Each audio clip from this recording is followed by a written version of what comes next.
welcome to my channel.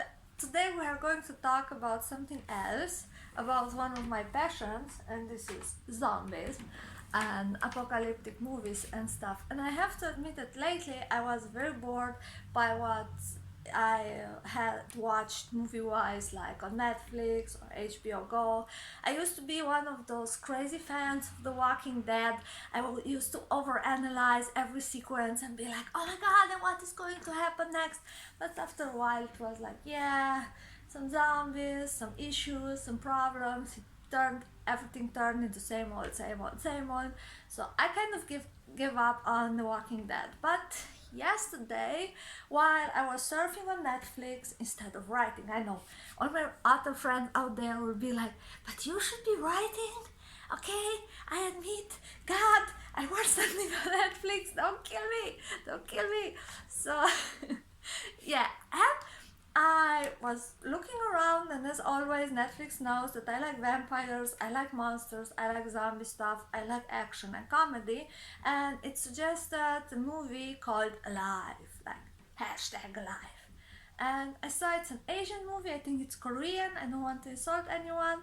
And I was like, oh, will it have English subtitles? Do I have to read the subtitles? I was just watching the Polish cartoon Exorcist and I was laughing, but honestly, Romanian is not at all like Polish. Like, Romanian is a Latin language and Polish is a Slavic language. As you know, I'm Romanian, so I speak Romanian and German and English, but Polish is like, I don't understand the word. And I was reading the subtitles and having a lot of fun, but I didn't want to read subtitles, lazy. So I wanted a movie that doesn't have subtitles and is actually spoken in English. And this one, Alive, is spoken in English on Netflix, but right from the beginning, let me tell you, there's very little dialogue in it. So my overall impression, it's worth maybe a 8 out of 10. Check it out if you're a fan of zombies like I am. You will probably love it. You have a few moments when you are going to flinch. No, I have corona. I just have a coughing attack. But it's a really good movie. You don't get a lot of monologue. You have this main character, this younger guy. I will just call him Morris 62 because I'm not sure I caught his real name. He doesn't really say often what his name is, and he's left in his apartment alone. His parents are gone, and the last thing that his father managed to text to him is, you have to survive. So he's pushing the fridge in front of the door and he's just staying there in the apartment, getting kind of depressed, watching the zombies out on the street. And honestly, there are flinch moments when you're like, oh my god, what's going to happen next? Is it going to bite him? You have old school zombies.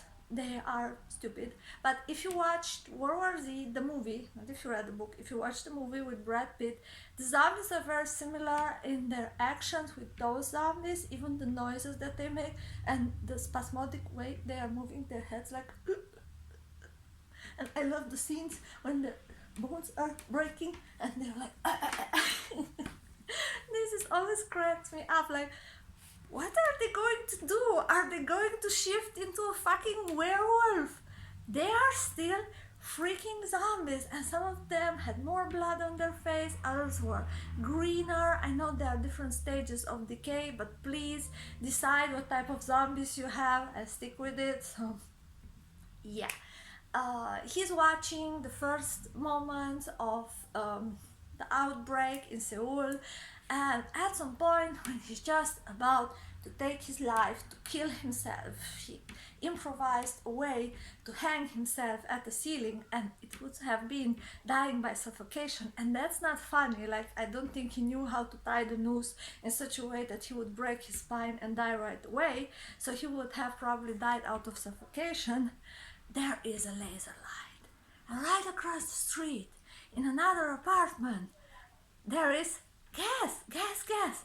Uneligible female still alive, and she's cute and she's the same age as he is and she lives alone.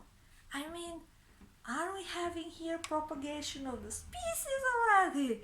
I love these movies when the other person that's alive is not like a weird old guy or fat old lady. No, you have the hot chick and you are a cool guy, and then the two starts to communicate the way they can from one side of the street to the other side of the street, and she's sending him some food, so this could probably count as a socially distant date nowadays. I mean, with corona, with covid and everything, we do socially distant dates, so it's all cool. So she's sending him over some food because he's out of food, and he was going through his father's whiskey collection and booze collection in general, and she's sending him some food over. So yay, see, the woman had things under control. At some point, the two of them decided they want to make a run for the roof because she lives under the impression that on the roof there's no one, and this way they could maybe catch the side of a plane or an helicopter or something like that. They find a way up there and they are overrun by zombies, and guess what? Somebody saves them. Last minute type of saving. Again, I want to go back to 28 days later, because the zombies seem rather stupid, and there's the guy living on the upper floor that helps them and saves them. But if you remember The Walking Dead, and I don't want to give away too many spoilers, the governor had a secret, and my zombie people know what I mean. So this guy there living alone with a lot of food has a secret locked in the bedroom, and the secret is hungry. See, you know what I mean. The secret is hungry, and he thinks that if he feeds it, then it will come back to him. His love is reaching beyond death. Spoiler, spoiler, spoiler. He's keeping his wife as a pet because she's a zombie, and he's feeding her. Duh. Not really original. We saw this before in a lot of movies where one of the partners or parent goes crazy because their child or spouse turned into a zombie, and then they decide they have to keep the person alive by feeding it, because now it's it, it's not a he or she or them anymore, it's it, feeding it living people. So yeah, he keeps his wife as a pet. He tries to feed the girl to the dead woman, but in the last moment the guy is working through the effect of the sedative, of the drops, of the KO drops that the guy gave him, and he saves his girlfriend. And they run towards the roof, exactly like Brad Pitt and his family in World War Z, when they run towards the roof, and the zombies are coming from behind. There are waves and waves of stupid zombies running and running, and they're hungry and they're bleeding and they're probably stinking like shit, but who cares because they're fucking running. And they get on the roof, but the door can only be blocked with the old leather. So because you have the wave of zombie coming after you, I mean, the latch doesn't hold forever, and the zombies are breaking on the roof. And those two guys have one pistol that they found on the street from that policewoman, and in the pistol there are 2 more bullets left. Suicide pact! No. She looks at him.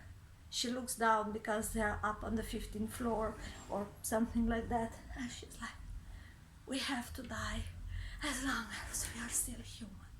This movie is very, very low on dialogues, but I loved it because everything that is said actually has meaning and makes sense. It would not make sense to have the main character running to the building or running through his apartment and just talking to himself. But it would make sense if the main character is me, because I would probably go to my apartment and talk to myself, and I would probably go to the neighbors' apartments and raid them for some food, because if you are going to the neighbors, you usually find some food. Another plus for this movie is the fact that they talk about Nutella, and this girl here loves Nutella. So I will not give away the ending because the zombies are coming. Our young, not yet couple, but probably couple, because let's be real, you survived the zombie apocalypse together. This is better than a first date or whatever. So there's something going to happen very soon between the blonde guy, Asian Eminem type guy, and the cute chick that looks rather like a very, very smart woman. So what can I say? If you are into zombies, if you like action, if you want some flinch moments, if you want to get your heartbeat a little bit up, I totally recommend you from the bottom of my heart, go and watch live. You don't even need the sound if you don't want to. You can just watch the images, or you can just like allow yourself to imagine how it would feel if you would be in this situation. So I just wanted to share this with you, even though normally I do book reviews here and I talk about the life as an author, because we all are influenced by what we're watching, and we're watching movies, we're watching TV series, we are seeing things, because the human creature is first and for all a visual creature. So we are watching stuff. I should try to say shit less, but yeah. If you're not a fan of me yet, go and follow me on Author Alina Jukic. Go on Author Alina Jukic, the group, because I have some epic giveaways, especially for the girls. I used to work for years as a fashion and costume designer, and I have some amazing body harnesses that I'll give away, and some bling bling and some chokers. And the big prize is a handmade, unique off the hook jacket, and it's in the video more below. So if you enjoyed it, please share, like, comment and subscribe. Sending you Friday kisses from Transylvania. Have a wonderful evening. Love you all. Ciao ciao.